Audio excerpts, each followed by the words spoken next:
Thank you, and Jai Bhim to you all. And I would like to thank Tina and also Nishant and Shailaja, and particularly for organizing this event and inviting me, and for all of you for coming to listen to me. And what I will do today is that it's since it's the lecture commemorates Dr. B.R. Ambedkar's 125th anniversary, and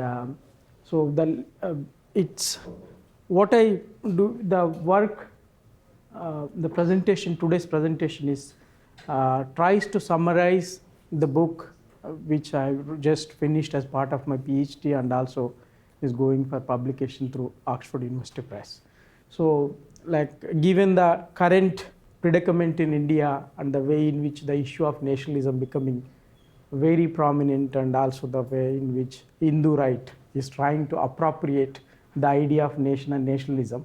So one of the important things you see in India is that the left liberal space and also the marginalized people's voice getting trampled and also marginalized again, and also most importantly, more than marginalization, it's delegitimization. Like nation, the legitimacy of nation has been claimed by Hindu right, and rest of us, whether you are on liberal side or left side or Dalit side or tribal for that matter, one of the important things is that speaking against any injustice is seen as this anti-nationalism. So in this context, last 4-5 months we are listening and seeing political protests and responses.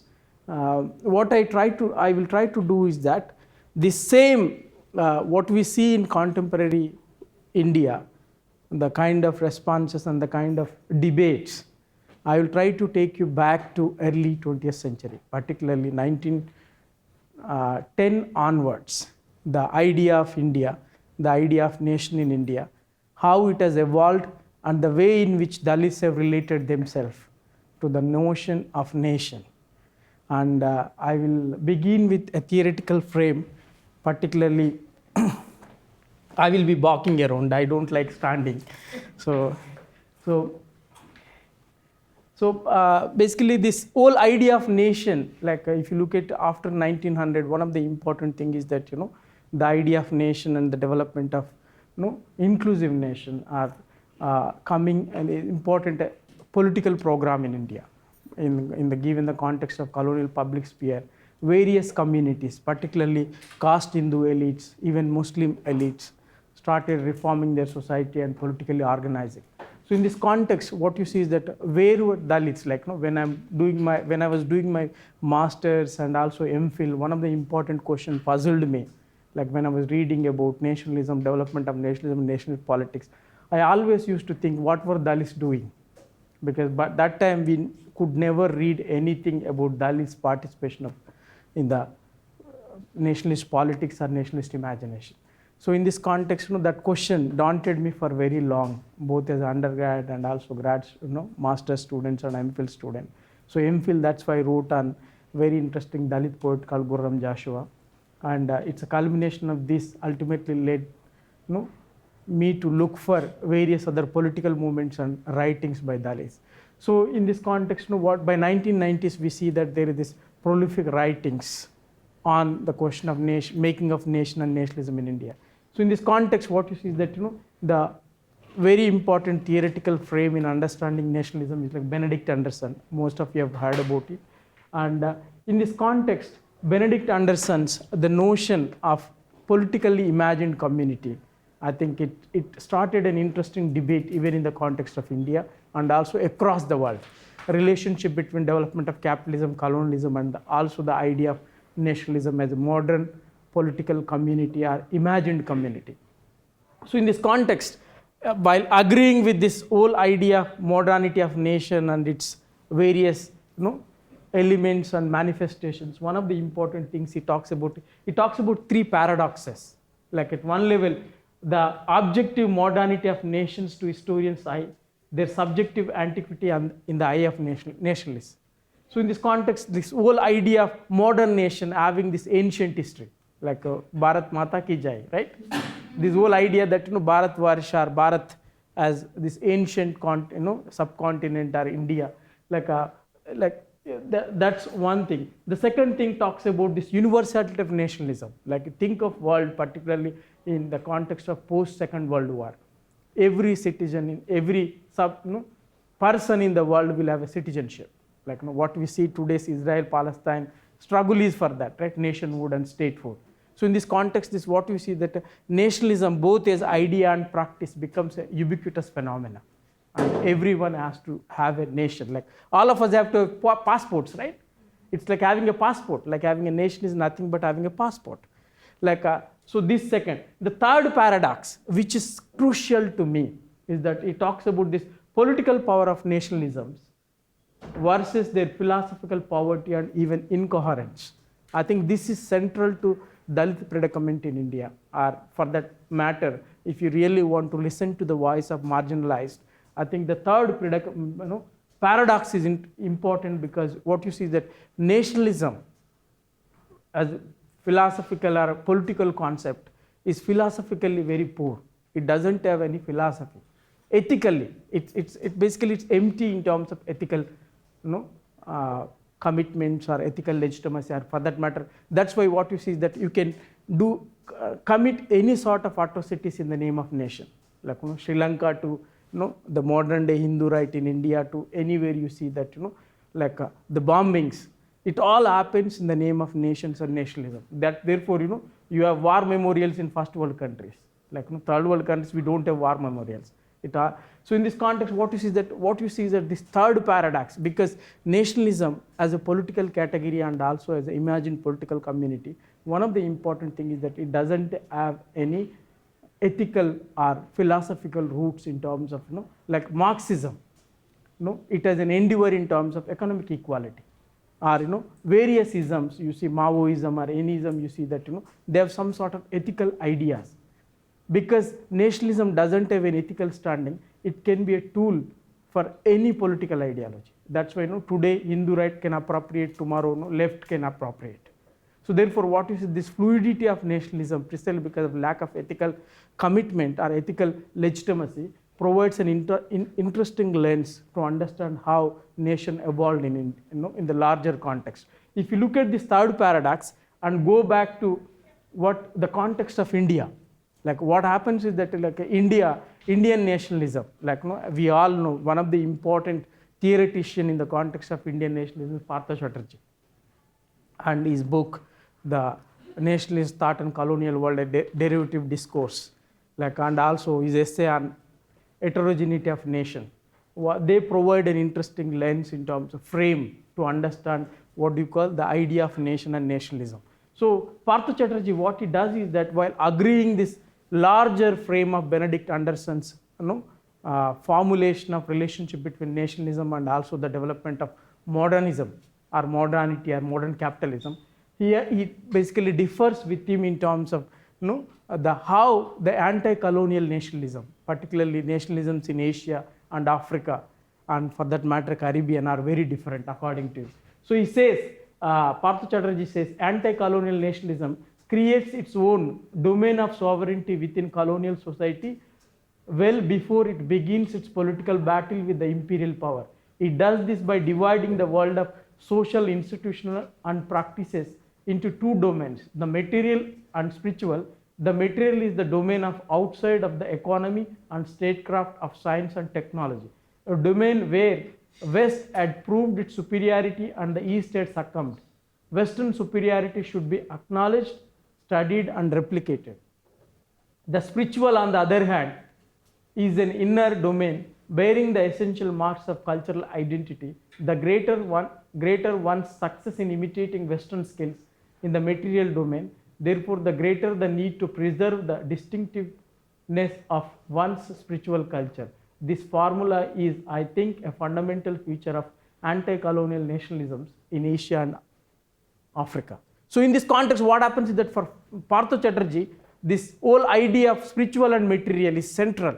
So therefore what it tries to tell us is that at one level colonialism took over the material domain in terms of economy, statecraft and also in terms of dominating the very geography of India.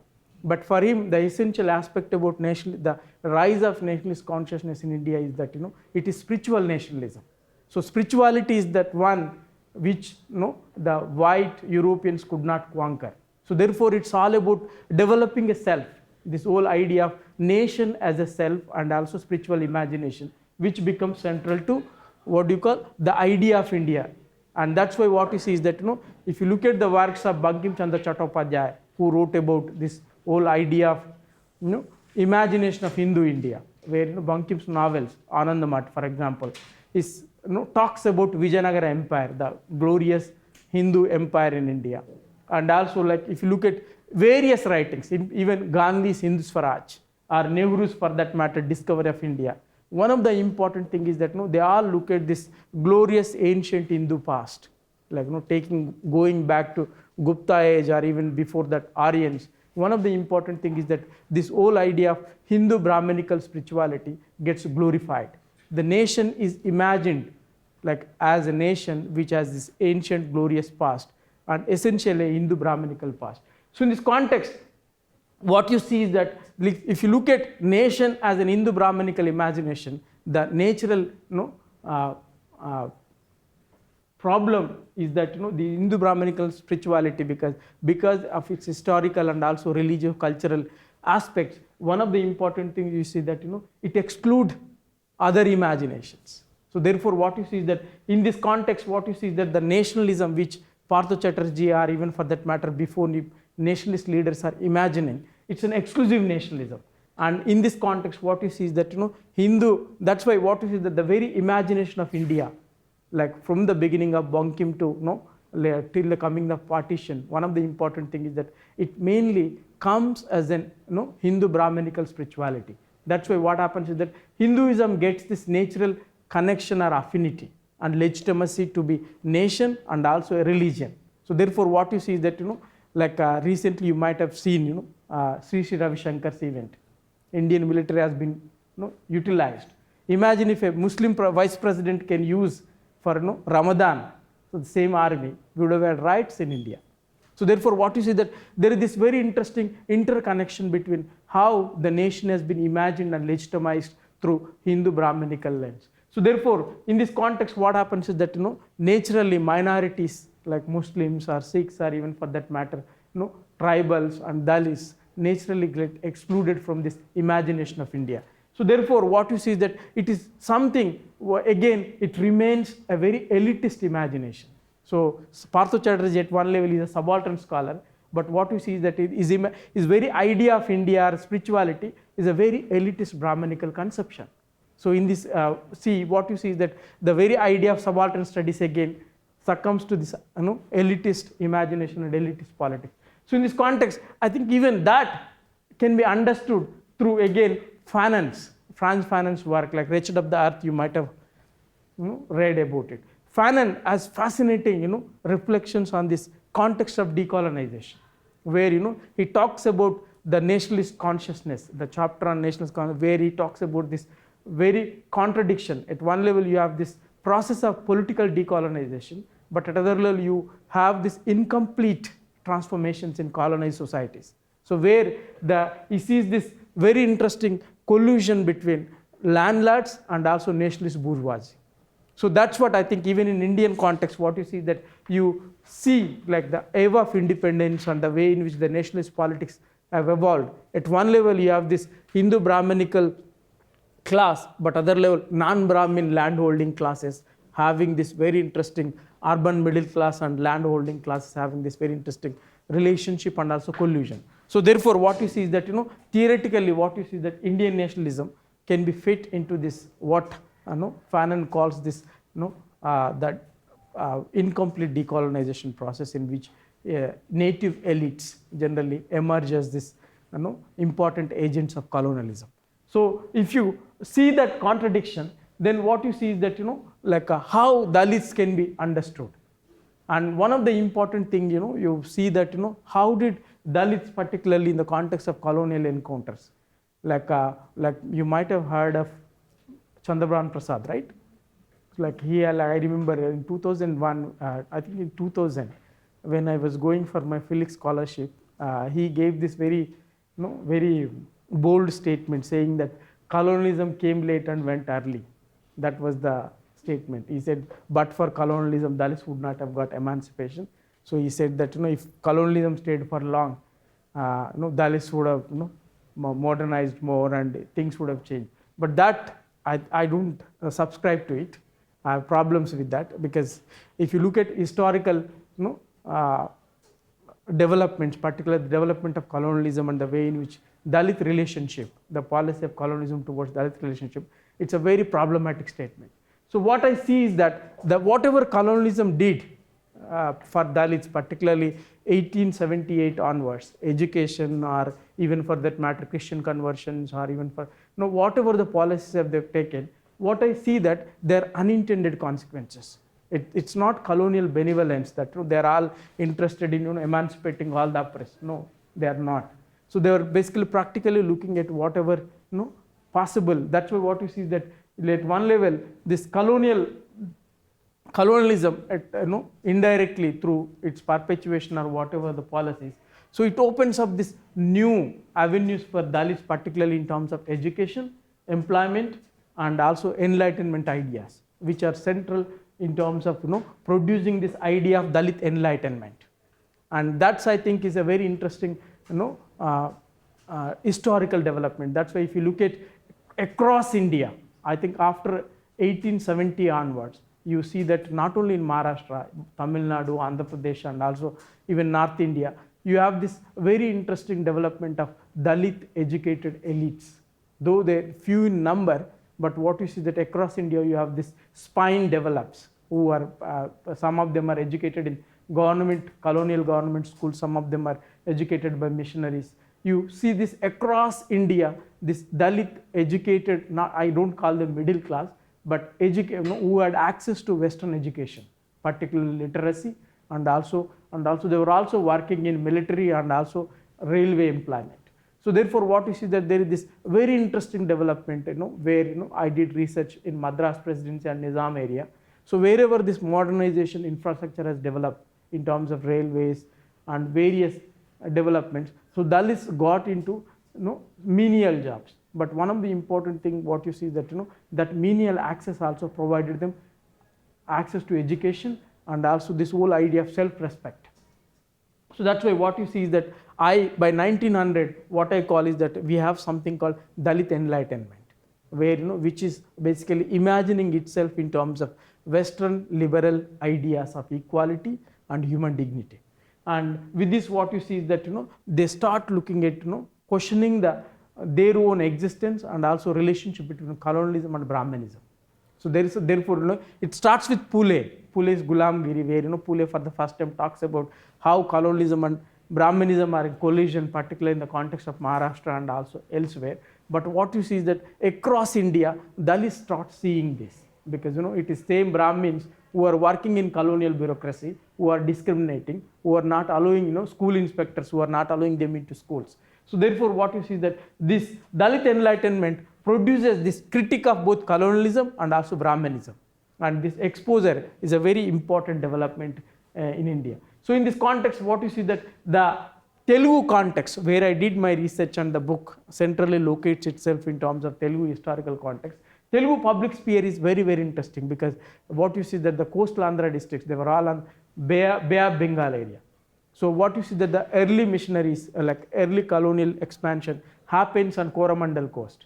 Like all of them are, traders are coming on this, Machilipatnam and Visakhapatnam and also Madras and Pondicherry. All these, port cities were also, traders came, along with them missionaries came. So what you see is that, early Christian, entry into inland, particularly into Telugu speaking areas, what you see, it all starts from port cities. So therefore what you see that by 1600 onwards, like Telugu speaking areas, particularly the present day, from starting from Madras to Vijayanagaram, you see that missionaries have established themselves and started converting Dalits. And like the Dalit conversion also is a very interesting process. Like for example, American Baptist missionaries have this very interesting stories about why the untouchable Madigas were the first one to be converted. Like what you see is that before coming of colonialism, untouchable Madigas in Ongole, Nellore and also Guntur districts were actively involved with this anti-caste movement. So when Christian missionaries come in, they got in touch with these people and say that, our religion has offered, social equality as an important thing. So therefore, what you see this Madigas across coastal Andhra, they were all American Baptists. So in this context, what you see is that you have this very interesting, by late 1800s, you have this large scale conversion of Dalits across coastal Andhra districts. So then what you see is that Arya Samaj particularly, which is developing in Dayananda Saraswati's in Gujarat and North India, they basically reconverting Dalits back into Hinduism. So what you see is that Brahmins in coastal Andhra bring this both Brahma Samaj and also Arya Samaj into coastal Andhra districts to reconvert Dalits. So these are all efforts happening across districts and also villages. And the prominent among them, particularly the Raidu Ganga, is a Dalit, and also Sundru Venkaya. They started traveling as full-time missionaries of Arya Samaj and also Brahma Samaj, and reconverting Dalits back into Hinduism and also spreading this Hindu Brahmanical reformist ideas. So therefore, what you see is that to counter Christian missionary conversions, you have this very interesting thread of counter narrative of reconverting Dalits, untouchables back into Hinduism. So with this, what you see is that the Dalits had this very interesting relationship, particularly Brahmanical Hindu reformers, who are basically trying to modernize Hinduism and trying to win back Dalits back into Hinduism. And at other level, coastal Andhra also is a very interesting predicament of non-Brahmin movement. So what you see is Tamil Nadu, it becomes a very interesting political project in terms of organizing a full-scale political movement. But in the context of coastal Andhra, actually the roots of non-Brahmin movement start somewhere in Vijayanagaram. The Raja of Vijayanagaram was the one who organizes first meeting of non-Brahmin movement against Brahmins. So you see that the land-holding castes and also the rulers start organizing this anti-Brahmin movement. And with this, what you see is that Dalits as agricultural laborers and also marginalized people working mostly in the lands of landlords had this very interesting predicament, dilemma, how to relate themselves to non-Brahmin movement. Non-Brahmin movement leaders, they were against Brahmins but not against caste. So therefore, what you see is that Dalits at one level, they wanted to be ideologically closer to non-Brahmin movement, but in everyday practice, the atrocities against them were committed by non-Brahmin landlords. So therefore, what you see is that the early nationalists, particularly the Brahmins, reformers, get them into nationalist frame, particularly Congress nationalism. So what you see is that this urban educated Brahmins who are lawyers and also reformers make Dalits particularly part of their nationalist frame. So therefore, what you see that across coastal Andhra districts, most of the Dalits go into Congress organizations rather than non-Brahmin movement. And so that's why what you see is that, in terms of ideologically, we think that non-Brahmin should be the natural ally of Dalits, but actually it doesn't happen. It was Brahmins who are supporting them and Brahmins who are financing them, because Brahmins wanted to placate non-Brahmins. So therefore, what they do is that they use Dalit as an important case to project that you guys are not legitimate. So in this context, what you see is that, so that's why the Dalit articulations, again, interestingly, the Nizam territories, particularly the Nizam state and coastal Andhra, had a very different narrative, because Nizam was a Muslim and the Muslims are minority in Hyderabad state, but the majority of the subjects were Hindus.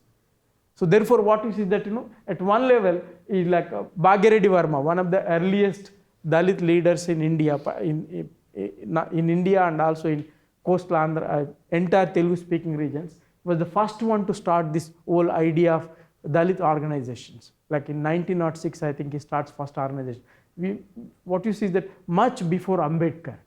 That's why it's very interesting to see. Ambedkar was very important figure in Dalit movement, but much before Ambedkar, there were lots of Dalits who are organizing and fighting. So in this context, Bhagireddy Verma stands out as an important person, uses the cosmopolitan atmosphere of Hyderabad to initiate reforms and also the political organizations of Dalits. So in this context, like because of Nizam's presence, like the Hyderabad Dalit narrative, particularly Dalit politics, take Hindu narrative, particularly in terms of the kind of initiatives and support he gets was mostly from Brahmins and other other reformers. So therefore, the early reforms were all about, like, because the typical Hindu reformist viewpoint is that you are untouchable because you are dirty, you are untouchable because you eat meat, you are untouchable because you don't do pujas, or you don't do recitations, all those things. So that's why Bhagireddy Varma was obsessed with this, like obsessed to such an extent that he used to run a newspaper magazine called Bhagyanagara Patrika, where he used to have it used to be fortnightly, along with various recitations of Gayatri mantra and all these things. He used to actually have a table of comparison of eating pulses and meat, and used to have this comparison saying that eating pulses is more healthy compared to meat.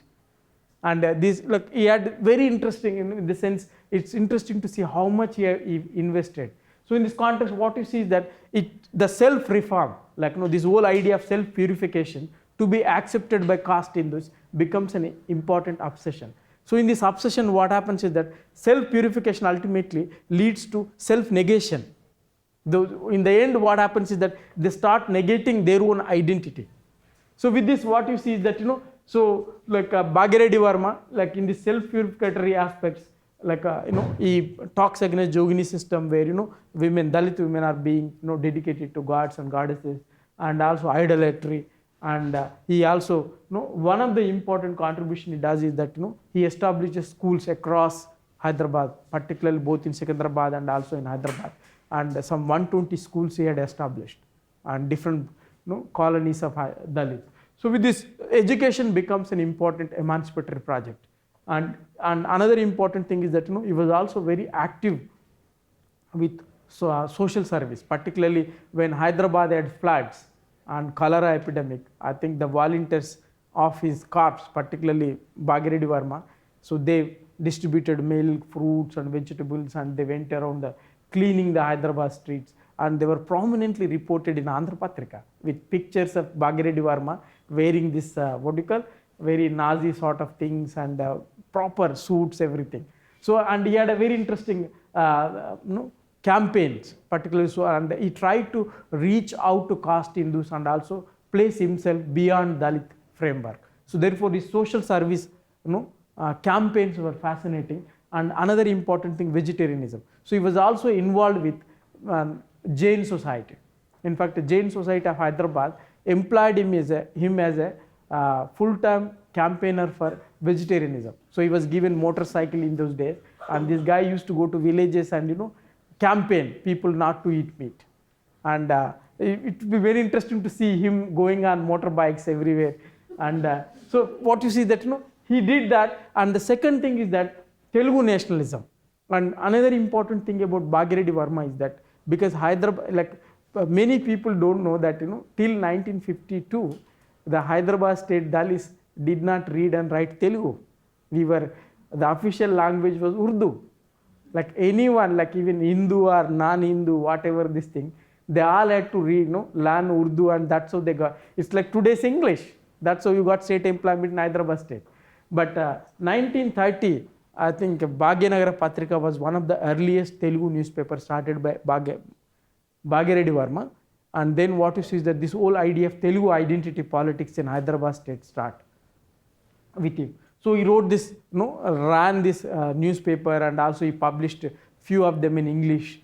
So what you see is that he plays a very important role. And the second aspect is that he starts this Adi Hindu Social Service League.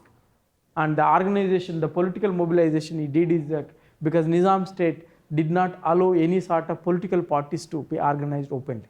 So therefore, what you see that again, he uses this as an important platform in terms of cultural or social organization rather than a political organization. But what you see is that important aspect of this Adi Hindu Social Service League is petitioning to Nizam and also petitioning to Madras British government, a particular resident of Hyderabad. So they start petitioning for schools and also various, particularly renaming untouchables into Adi Hindus in census for 1930s and 1940 census, and he goes to villages asking people not to tell their caste and only say, tell themselves as Adi Hindus, and to some extent he succeeds. But what you see is that so with this, another important thing is that while doing this, because he was mostly doing Hindu reformist campaigns. So he had a natural alliance with Congress, particularly when Gandhi comes on this anti-untouchability campaign in Hyderabad. In fact, he visits Adi Hindu Bhavan in Hyderabad. He goes and looks at Adi Hindu Bhavan, and there are lots of petitions given to Gandhi. And with this, what you see is that Bhagireddy mostly places himself as a Congress nationalist. When Pune Pact 1931, Gandhi Ambedkar saga is happening, in fact, Bhagireddy Verma starts sending telegrams to Ambedkar saying that you withdraw, Gandhi is more important than our political rights. So with this, what you see that he was mostly he died in 1935, but till that, what you see that Bhagireddy Verma mostly remained a very reformist and also very Congress person. And another important limits about Bhagireddy Verma is that he was within Dalits there are castes. You might be knowing, if you're familiar with Andhra and everything, we have this Mala, Mahanadu, Madiga, Dandora and all these subcaste issues. In fact, in Hyderabad, in fact, there are other followers of Bhagireddy, the younger Dalits, when they asked him saying that we should have intercaste marriages between different Dalit subcastes, and he opposed. In fact, he said no. They basically comes from a very elite Mala background. So he said, the caste should be there. What we are asking for caste equality, not caste abolition. So therefore, what he sees that I think that then what happens is that by the time he was dead, the Dalit movement in Hyderabad vertically splits between people who are advocating intercaste marriages and interdining between the different Dalit castes and his followers. So therefore, what you see that I think by the end of his life, there was a bitter experience in terms of how basically the very powerful Dalit movement splintered into various things. And if you look at again what is happening in Madras Presidency is very interesting because the narrative of Dalit politics is very different in Madras Presidency because again it's a context of colonialism, British colonialism, and they had much more early access to education because of missionaries and also the colonial education policies. But that's why what is the coastal Andhra produces very interesting Dalit literary sphere, where Kusuma Dharmanna, Jala Rangasamy, I have this very interesting list of Dalit writers from 1910 to 1950.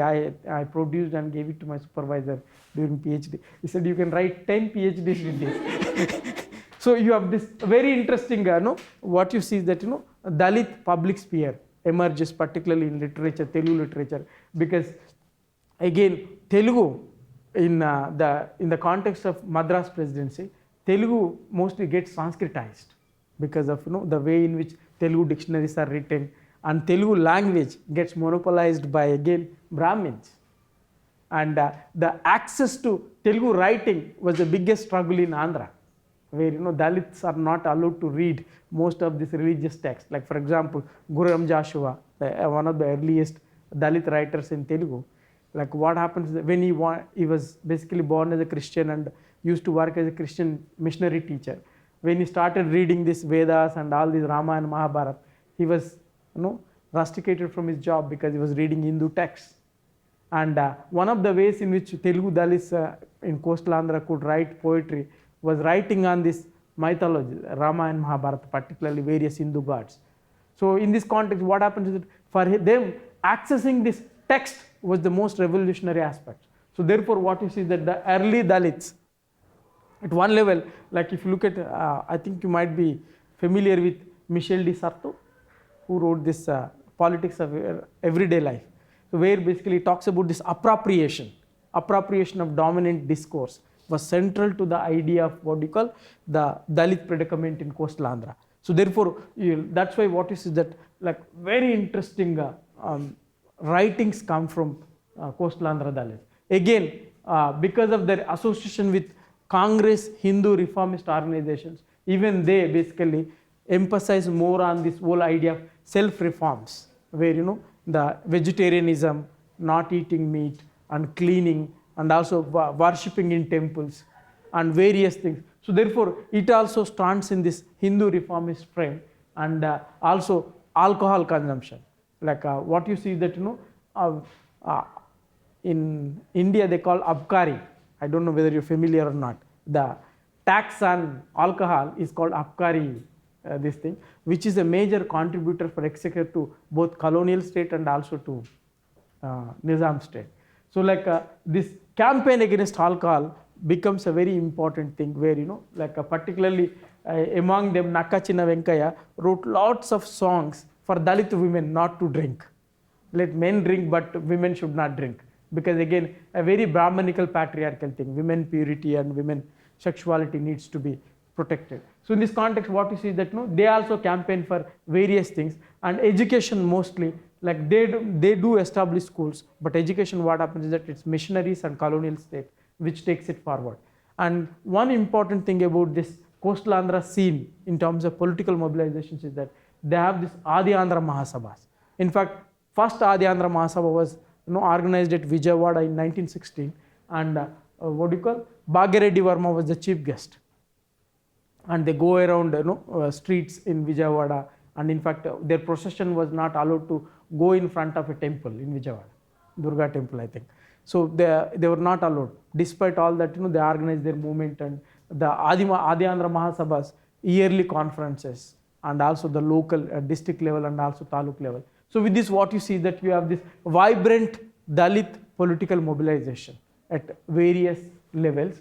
And then in this context what you see is that, as I've said, one of the important thing is that the way in which Dalit imagination, particularly in terms of textual writings, as I've said, access to text was central. So in this context what you see that by 1920s and 1930s, Brahmin Congress reformers started writing various poems and particular poetry and also books, and among them Garimella Satyanarayana in 1920 he came up with this very interesting poem recitation called "We Do Not Want This White Landlordism, Maakoddi Tella Doratanam." And in response Kusma Dharmanna wrote this, "We do not want this black landlordism, Maakoddi Nalla Doratanam." So in this context what you see is that they were constantly engaging with their caste Hindu counterparts. And at one level what you see is that this whole idea that hypocrisy of nationalism, you ask for political rights but you don't give it to us. And in fact this Maakoddi Nalla Doratanam, he talks about various places like waters, water tanks to railways and also buses and also public spaces where at one level Dalits are not allowed but they organize. In fact he says very clearly that they organize political meetings saying that we want independence, but they don't grant political freedom to Dalits, and also they don't even treat us as equals. So in this context among Nalla Doratanam, like this is like they fight with government asking for independence, but they refuse to give independence to Malas or untouchables. They do not allow us into temples and public places. Also they do not allow us to take water from wells. Let me take some water.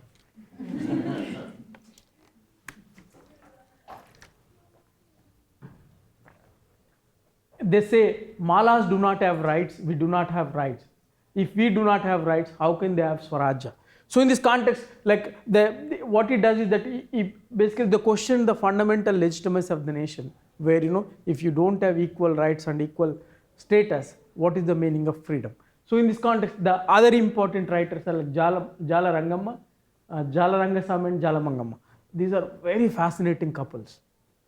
Like I was so moved by their dedication to the emancipation of Dalits. Like when in Kakinada Congress happened, at the first time they meet Gandhi, and Mangamma was uneducated there. So Rangasamy teaches her how to read and write, and she gets educated, and she succeeds so well that she also becomes school teacher. And very interesting part of their life is that they used to run a patrika called Adijana, means indigenous people. And because they did not have enough money to produce various print magazines, and she used to write with hand in the night and distribute among people, and that so much dedication. And when Gandhi came to Kakinada and Rajahmundry, Gandhi took them personally to various wells of the caste Hindus to draw water with them. So like Mangamma is like my suspicion is that most of the novels were written by her, not by her husband, But like particularly this novel, both of them said, authors, both of them, it's like they both names were written, but actually what you see is that like they from 1930 onwards, I think he wrote some 7 or 8 novels, and so they very fascinating engagement. Again, they did lots of interesting campaigns in East Godavari and West Godavari villages, and going into different villages and distributing their magazines, and also particularly the reforms, like they used to construct temples, separate temples for Dalits, and doing various kinds of rituals. And in this, again, among his writings, I think Raich Pilla, like the preface is very, very interesting. The main focus of this novel is abolition of untouchability, social reform, description of rich people's atrocious behavior, and the sufferings of laboring poor. Those who had a voice or power in society spread this caste and religious differences. This tree of difference had grown unhindered. To shake that tree from its roots, we are writing and publishing this text. Equal to everyone, we should also have freedom. If everyone is equal as brothers, we must have equal relations with each other. It is our belief that is not there, not only as untouchables, but no one will get freedom from the alien rulers. So like this whole idea that placing equality as a central project of independence is central to them. So in this context, what you see is that and you also in this language, one of the by 1930s, communism is developing. Like the left mobilizations in coastal Andhra are picking up. So therefore, what you see is that the Dalit mobilizations, like they go cross, like the language sometimes represents the Marxist languages. That's why laboring poor instead of untouchables. So, but what you see is that this whole idea that inequality, socio-economic, political inequality, and how it needs to be addressed becomes a central aspect. So with this, another important thing they do is that across from taking from Bhagiredi Varma in Hyderabad to Jala Mangamma and Jala Rangasamy in Rajahmundry, one of the important things is that this whole idea of self-respecting identity, like the claim over the nation, is central to them. So in this context, what you see is that they were claiming non-Aryan, non-Hindu identity and history. So therefore, what you see is that at one level, they are going back to like particularly the non-Aryan Dravidian roots, and also going sometimes, in fact, they are claiming Indus Valley civilization as their Dalit history. So in this context, what you see is that this whole idea of legitimacy or claim over the nation and being the indigenous people or people who are rooted in the soil of the nation, central to them. Therefore, what you see is that they try to construct the identity, and where basically they have more legitimacy compared to what you call caste in this. Therefore, what you see that this Aryan, non-Aryan concept becomes central. So therefore, what you see is that even caste Puranas, like one of the important thing not much has been done is about how if you look at the caste Puranas of Dalits, they are very different from Brahmanical Puranas. Like in fact, recently I was talking to someone, like when I was in U Toronto to give lecture. Rao is in religious department, Ajay Rao. I was talking to him about it. In fact, a friend of mine did this very interesting study on Dalit Ramayanas.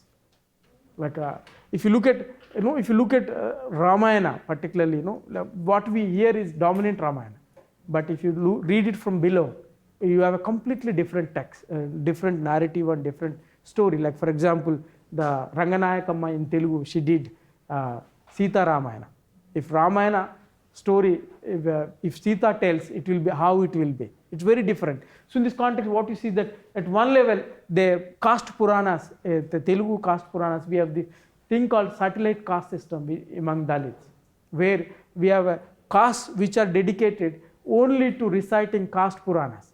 In fact, they are traveling people, nomads basically. They go to different villages across the region, and they spend 1 or 2 months with each village, and they stay with their own associated caste, and their whole duty is to preserve the memory, caste memory, particularly in terms of their inheritance and what kind of history. So one of the important thing they do is that they, like in fact, I used to watch as a child. We used to have all these whatever the street performances, where the Ramayana Mahabharata stories are always performed in reverse. Like, the villain becomes hero becomes villain. So with this, what you see is that, this whole idea of inversing these narratives, dominant narratives, and in this, one of the important thing is that appropriation.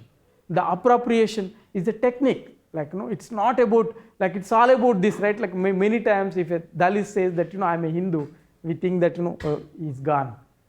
Like, he became part of this dominant this thing. But what you see that if you look at works of Michel de Certeau and others, like even everyday forms of resistance, like one of the important things is that appropriation is a technique through which what happens is that you dodge the dominant.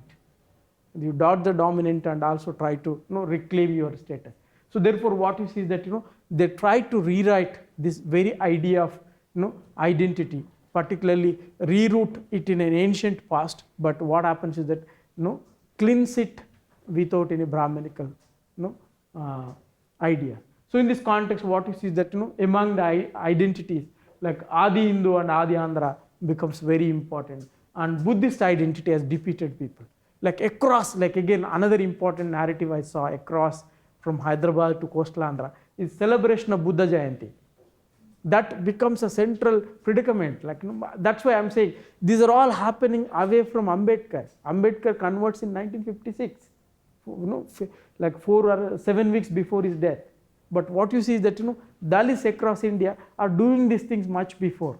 So therefore what you see is that this whole idea of claiming this indigenous roots and also oppressed people, like defeated people. That's like what you see that if you look at the medieval history of coastal Andhra, particularly Karnataka, Andhra Pradesh and Telangana regions, one of the important things you see that the revival of Vaishnavism and Shaivism and all these things, what they did is that most of the Vaishnavite and Shaivite temples in these regions were formerly Jain or Buddhist temples.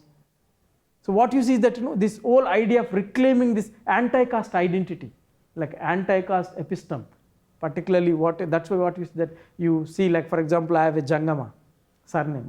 My surname is Jangam, but Jangamas are a dominant caste in Karnataka, Lingayats. But what you see that across Telangana, you see that Jangamas are there in every caste. Particularly, they are very prominent in untouchable communities, because the Shaivite mats used to preach caste equality, no caste.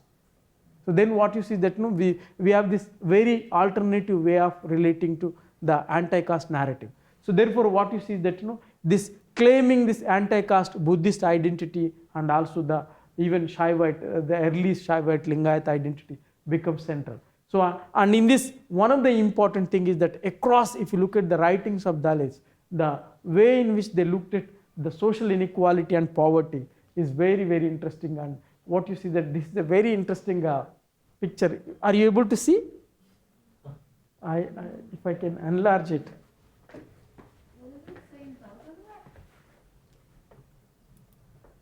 I hope I can.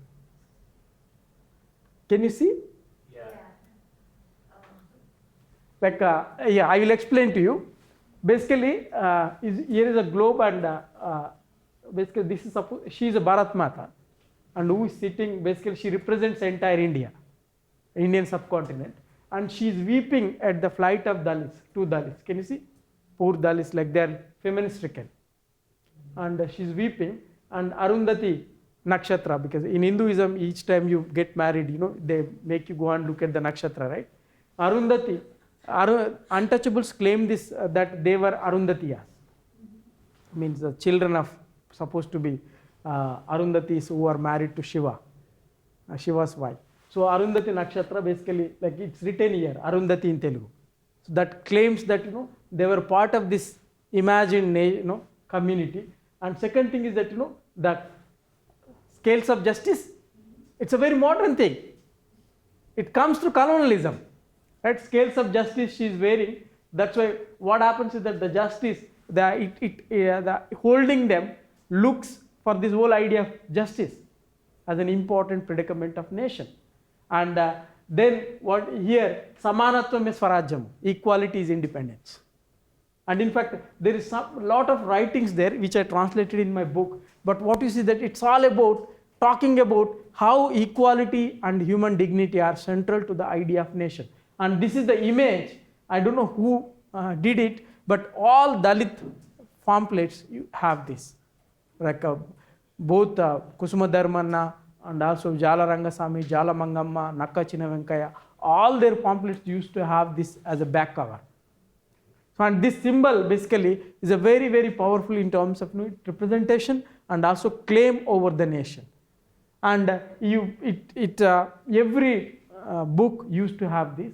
And with this, what they try to highlight is that at one level poverty and also social inequality, and putting this whole idea that Bharata Mata, like imagine if you print this now, Modi will jail us, right? Like that's what it's like. The very central predicament is that it questions the very legitimacy of the nation, because you still have people in poverty, suffering under poverty and injustice.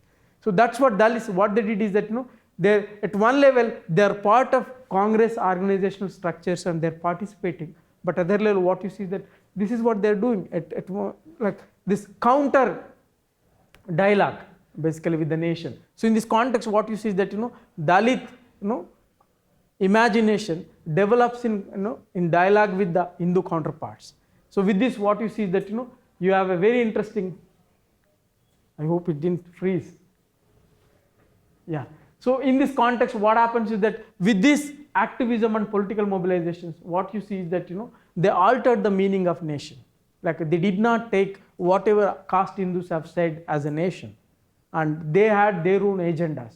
So therefore Dalits were not mute followers of caste Hindus, and they had their own conception of nation in which the meaning of nation and nationalism is very different for them. And with this, another important thing is that by doing that at one level, realizing the limits of caste Hindu organizations and caste Hindu mobilization, they did not step back. They thought they should not lose the opportunity. And by questioning the legitimacy, they were also actively participating in Congress nationalism. Many of them are losing their jobs and imprisoned. So with this what you see that there is this ideologically they are questioning the legitimacy, at other level politically they are actively participating to have an equal legitimacy in the politics of nationalism. And with this what happens is that the idea of Dalit nationalism, basically what it does is it claims social equality, human dignity, end of poverty, freedom from oppression, non-Congress. So with this what you see that these emerge as a central motif of this idea of Dalit conception of nation, in which what you see is that various forms of inequalities and oppression needs to be removed. So with this what you see is that this predicament continues. And with this one of the important things is that they are not only part of Congress but also communist activism. But 1930 what is it, 30s and 40s coastal Andhra districts, if you see, it's so rich in terms of Dalit and communist, how they combined. And in fact what do you say, the modern Gaddars many Gaddars were there in coastal Andhra districts, who are going into villages and mobilizing various performances basically. So with this what you see that, and with this like what you see is that their ultimate aim is to have this egalitarian ethical democracy in which social equality and human dignity becomes central. And this is another interesting thing. This is probably done by Bhagireddy Varma.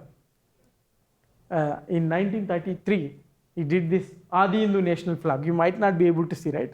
And it has this swastika on top and bow and arrow in the central, the Buddhist Dharma Chakra, the wheel of Dharma Chakra, and on it basically the wheel and bow and arrow, which symbolizes indigenous roots of Dalits.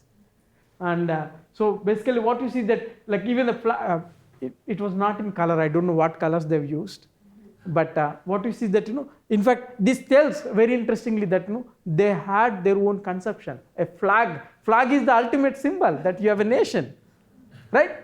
So like with this what you see is that you have this very interesting thing. So if that is the thing, predicament, so what you say, how do you understand Dalit conception of nation? I think many times because we have so much dissatisfaction with the government, nation state in India, that we don't look at our constitution carefully.